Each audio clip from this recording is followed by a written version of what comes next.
Now let's look at what determines the distribution of burden here. So who bears more of the tax? And what causes that is the elasticity of supply and demand. So here we have a case where demand is relatively inelastic, and I'm in the inelastic part of this demand curve. And here just kind of a normal supply curve. And so we're just going to do the exact same analysis. We're going to put in our tax wedge. This red line is the size of the tax. And again, I'm leaving out the shift. This could have been put directly on sellers. I would have had a supply shift going through here. I could have put it through, put it on buyers. Remember, downward shift in demand by the size of the tax. So that our new demand curve, if we wanted to show it, would be going through here. It would be a vertical shift downward by the amount of the tax. But I can just leave out that shift in order to analyze this tax. And it's the exact same thing. So this higher price is going to be the price that buyers pay. Again, if it was on sellers, sellers would receive that, but then after they pay the tax, they'd be down here, buyers would be paying that higher price. So price that buyers pay is up here, price that sellers receive is down here. So we can see that the buyers are going to be bearing more of the burden here, and we can also see that through the surplus. So again, buyers would have had consumer surplus of A, B, and C. They lost B and C since they're paying P2, so they're left with A. Still a high surplus because their demand is relatively inelastic, but they have lost surplus here. Sellers had produced a surplus, E, this is F over here, EFG.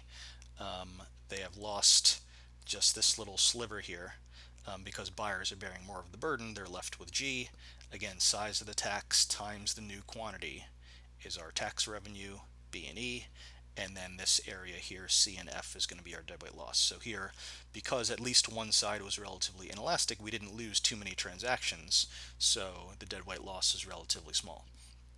So if you had both curves relatively inelastic, then you would have very little deadweight loss because neither buyers or sellers are very responsive to price changes. So in other words, because buyers are for some reason not very responsive to prices, they're sort of stuck here and they have to bear more of the burden. If it was the other way around, here we have demand being relatively elastic compared to supply, supply being relatively inelastic, and so now sellers are going to be bearing more of the burden. So again, same analysis. I'm just going to put in my tax wedge just for a given size of tax. Again, it could have been a supply shift going through here. It could have been a demand shift going through here. It makes no difference in terms of this analysis. And so higher price, price the buyers pay, lower price, price the sellers receive.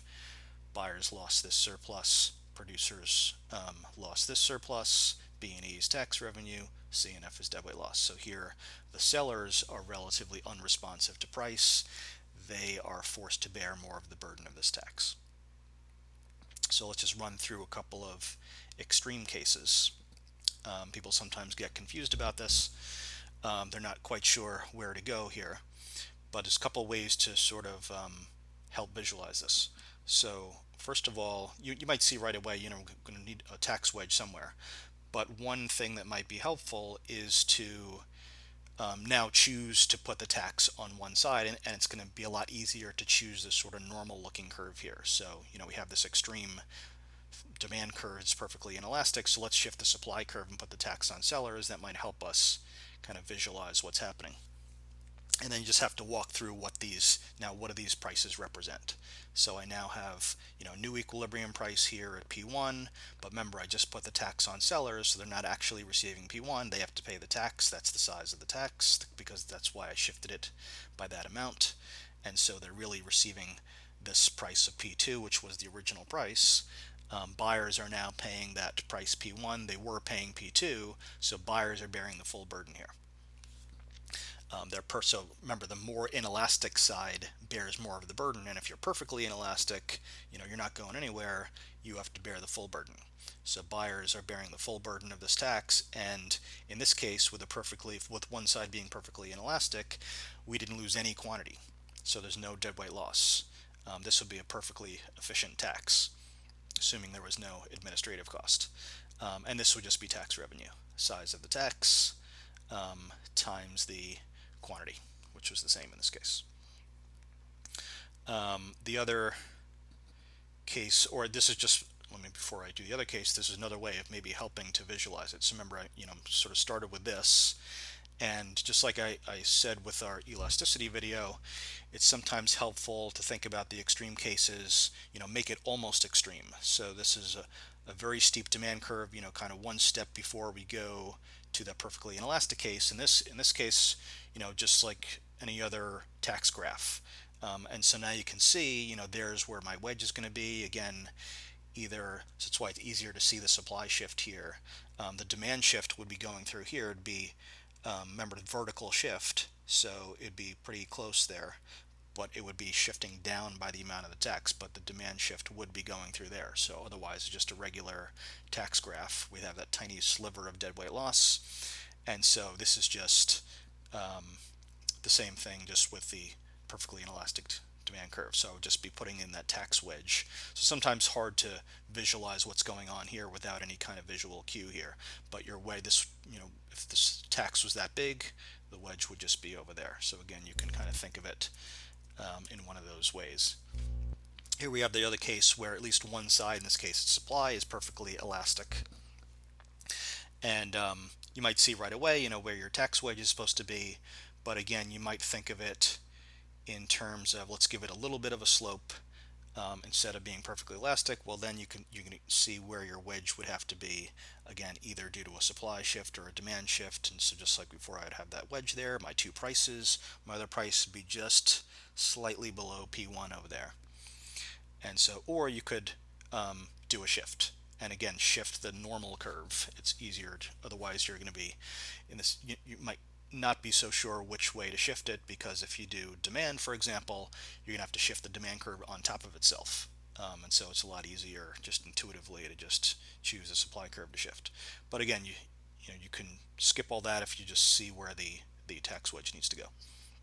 But in this case, there's your tax wedge. And again, if it helps to visualize that shift, you can do that, but your wedge is going to be here, and your price that buyers pay is going to be the higher price that sellers receive.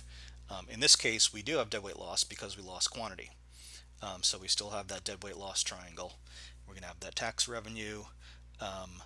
Buyers pay that higher price. So again, in this case, because sellers were perfectly elastic, they can escape the entire burden of the tax, and the tax burden has to go on the other side. So in this case, buyers again bear the full burden because suppliers were perfectly elastic. So whoever is perfectly elastic, they escape the burden, the other side bears the full burden. Let me just point out, should have mentioned it before, but if you are answering a question about surplus, for example, you probably should use the case where you're not actually showing the shift, because if you shift it, now you have these other areas and people sometimes get confused about what you need to label. But if I just leave out those shifts, then it's a lot easier, because there's really no question about what these surplus areas are going to be, as opposed to looking at this, do I count this, do I count this? So it's if it's helpful to draw the shift, then kind of visualize it without the shift and just go back to this case and just a simple tax graph here. So so unless you're told that one side in particular has a tax, you can always just put in the tax wedge, label everything, and the graph is very straightforward. Just make sure you remember the intuition of how we got here, because people sometimes memorize this graph towards the end and then they don't really remember actually what's going on with these different prices and with the surplus, and especially with the extreme cases.